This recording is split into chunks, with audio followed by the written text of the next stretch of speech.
According to school administrators, the way she styles her hair is a violation of student conduct. Some people think it's a funny Halloween prop. Others say it is simply offensive.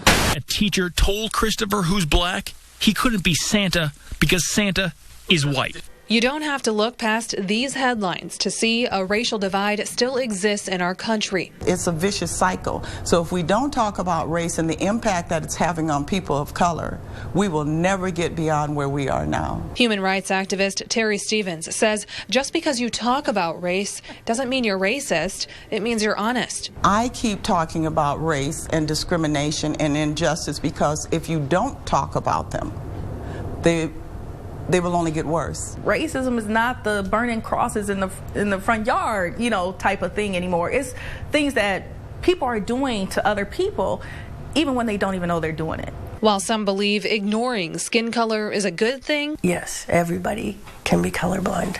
Others argue being colorblind is impossible. You notice if someone is crippled. You notice if someone is smiling or if they're frowning. You notice these things. They're visible, so why do we deny that a person has color? And even more importantly, why is color a problem?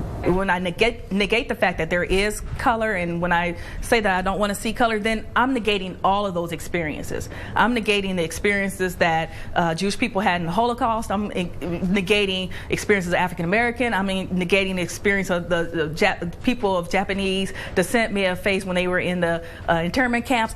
All of that. I'm negating all of those experiences.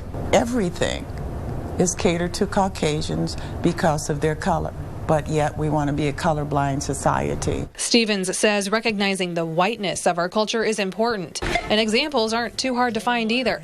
Try walking through the department store and finding a black doll, or nude-colored Band-Aids for black skin, or checking into a hotel and seeing the complimentary hair products left in the bathroom are catered toward white guests. I think one of the problems we have specifically in Iowa and the Cedar Valley is that there are so many people trying to be colorblind, and as a result of that leads to inadvertent, sometimes acts of discrimination and racism.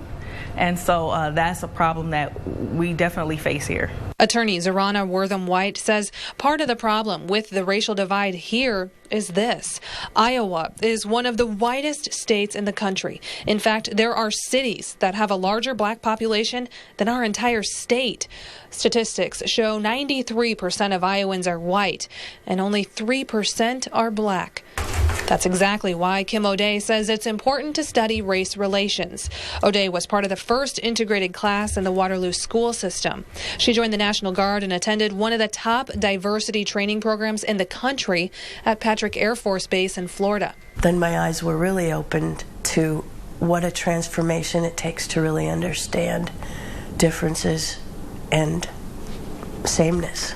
O'Day says it's important to know what your prejudices are so you can address them. We're afraid of our own prejudice. We're afraid that we'll be judged. We're afraid that our prejudice will slip out. And we don't want people to know that we have prejudice. And all of us do. And if we can admit that, we're further ahead in the game, because it's not something you have to hide.